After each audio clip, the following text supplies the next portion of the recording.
prayer hours in the word, like an hour a day. You know what I'm saying? Or an hour, 30 minutes a day just reading the Bible. You know what I'm saying? At least an hour in prayer. You know what I'm saying? Praying in the spirit. Praying with the understanding.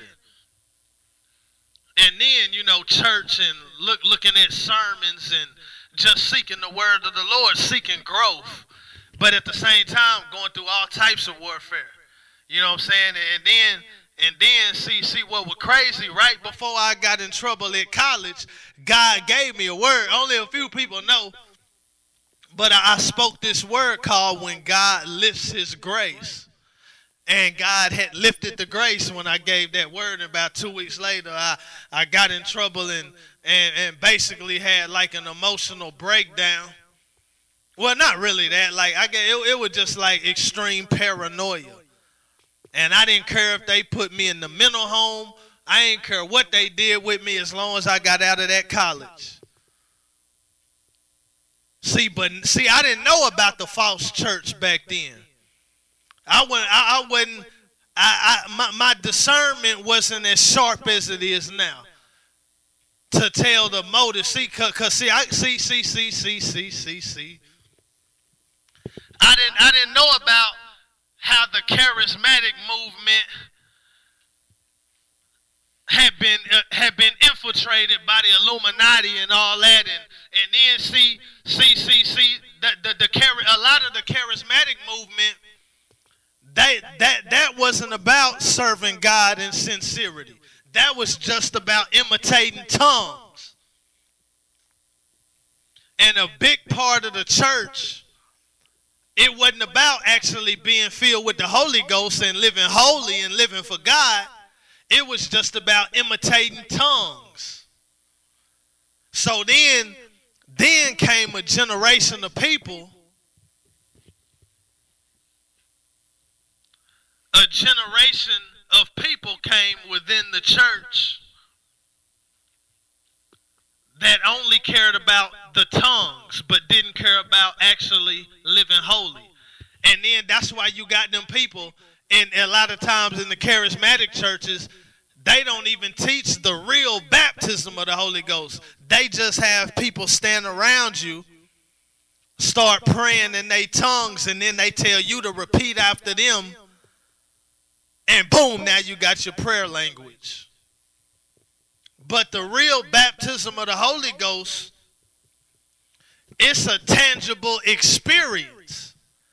And you gonna know because the evidence of speaking in tongues. See, the Spirit gonna give you utterance. You gonna feel it in your spirit like something gushing out of you.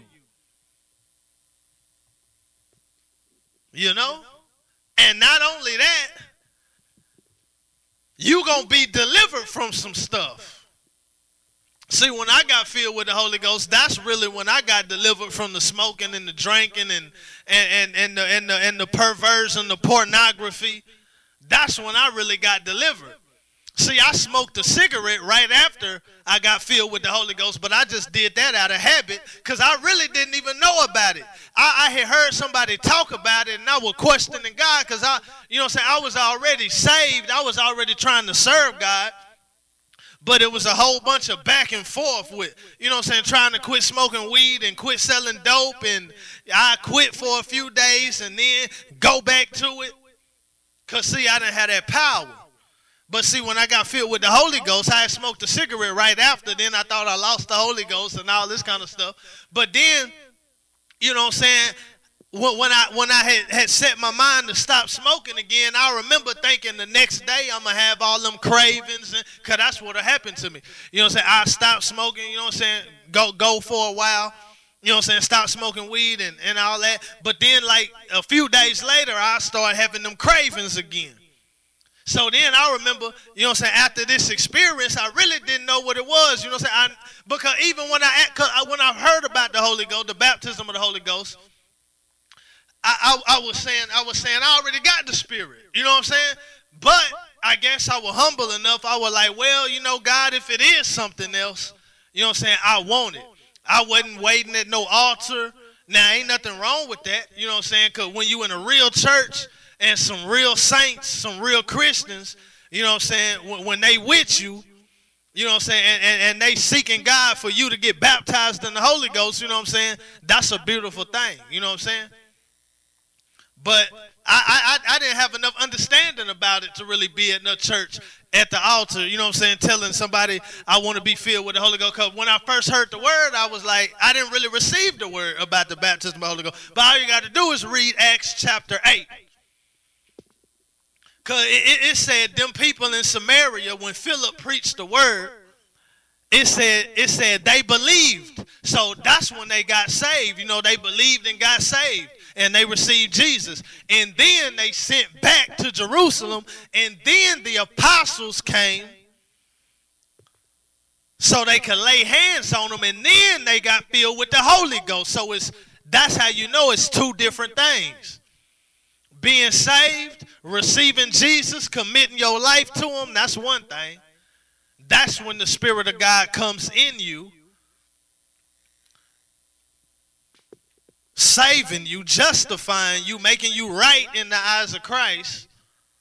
But the baptism of the Holy Ghost is when the Spirit fills you, when the Spirit comes upon you to dwell and empower you. You know what I'm saying? Some shackles gonna get broke off you when you get filled with the Holy Ghost. And it ain't just about the tongues, because you got people who made it all about the tongues.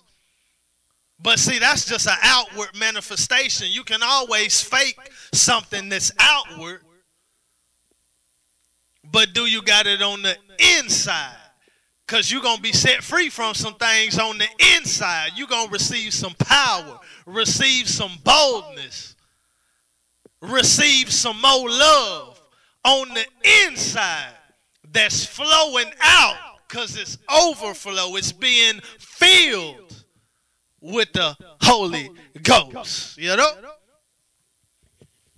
Yeah. But I remember smoking that cigarette and all that, and thinking I lost the Holy Ghost.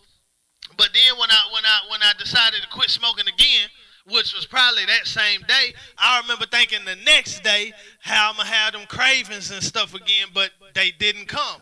So I'm like, wow, you know, but then I'm thinking, what about the next day? You know what I'm saying? Them cravings like that never came back.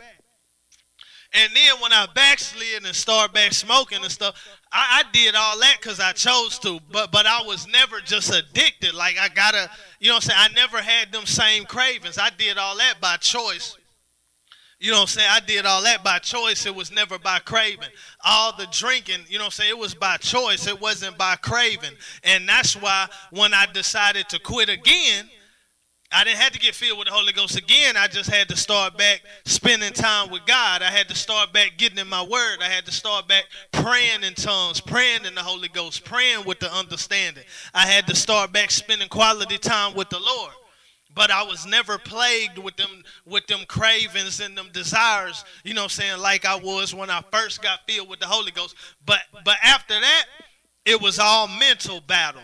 It was all mental battles after that. It was anxiety, and then I remember depression used to come on me, but it wasn't just like I'm saying, like it was really like spiritual warfare. And you know what? Sometimes when you walk with God though, you know what I'm saying? You know what I'm saying? You have encounters and experiences with the hand of God, with the power of God. And you know God do some stuff instantly, like bam, you know what I'm saying? And you free, you set free. But that mental stuff I went through, I suffered for years. You know what I'm saying? It wasn't no instantaneous deliverance. You know what I'm saying? None of that mental stuff was instantaneous. And then, matter of fact, I was so close to God, but my mind got worse. Or I guess it was just the attack got stronger. And it did overwhelm me, but it didn't overtake me. And it got worse before it got better, but it was really like a gradual healing. You know what I'm saying? From the time I was 18, 19, you know what I'm saying? Them spirits used to come on my mind, like the spirit of depression. You know what I'm saying? But it never lasted long. It might be 2 or 3 days or something, you know what I'm saying? But I didn't know what it was. Then I got saved, filled with the Holy Ghost, so then my mind was clean. I wasn't, fogging it up with drugs and alcohol. And then, but that anxiety was so, and sometimes it'll be worse than others. Some days it'll be worse than others. You know what I'm saying? But it was just anxiety, like torment. You know what I'm saying? But I mean, God gave me the grace to press my way though. But it was a real thorn in the flesh.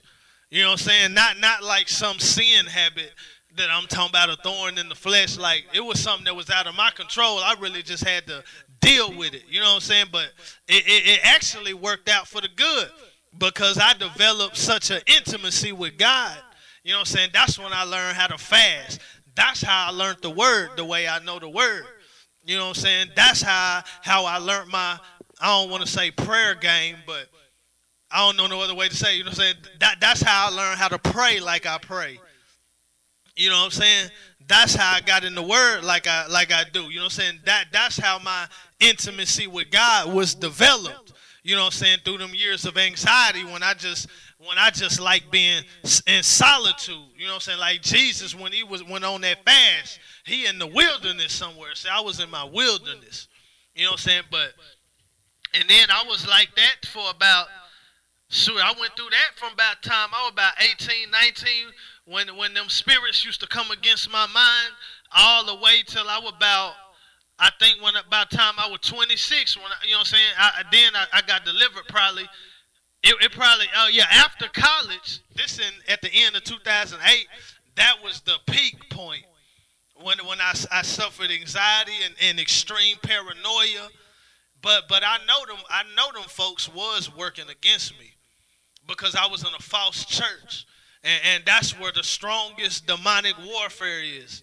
If you a real on fire, Holy Ghost filled Christian and you really on fire for God, and you in a false church where it's more about money than it is about Jesus, and Jesus is just a hustle. Even while I was there, the people who owned the university got in trouble for misappropriation of funds. They taking trips and vacations and all this kind of stuff. And preaching against the sins that they want to preach against. But they not preaching the whole gospel. They preaching against certain sins. But they not preaching a complete lifestyle of holiness.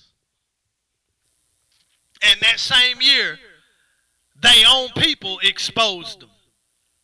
And they had to step down. See, that's all Illuminati control stuff, though. Freemasonry and Illuminati, all in that. Anywhere they not preaching the real word, if they scared to offend somebody, they don't really want to tell you the truth. They don't really want to call you out of your sin. It's because Jesus is calling you out of your sin. The word of God is calling you out of your sin, and they don't want to preach that. Something's wrong. It's probably about the money. See, I didn't have, what they call it. I was a little bit more naive. My heart was right, but I was naive. I didn't know how deep it was.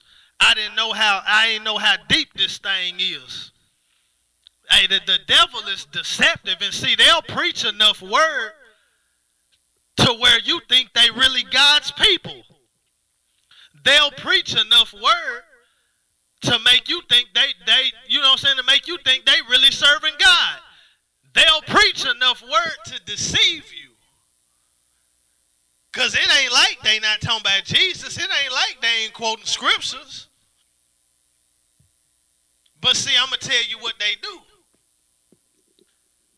They might talk about the love of God or the grace of God, and they overemphasize it.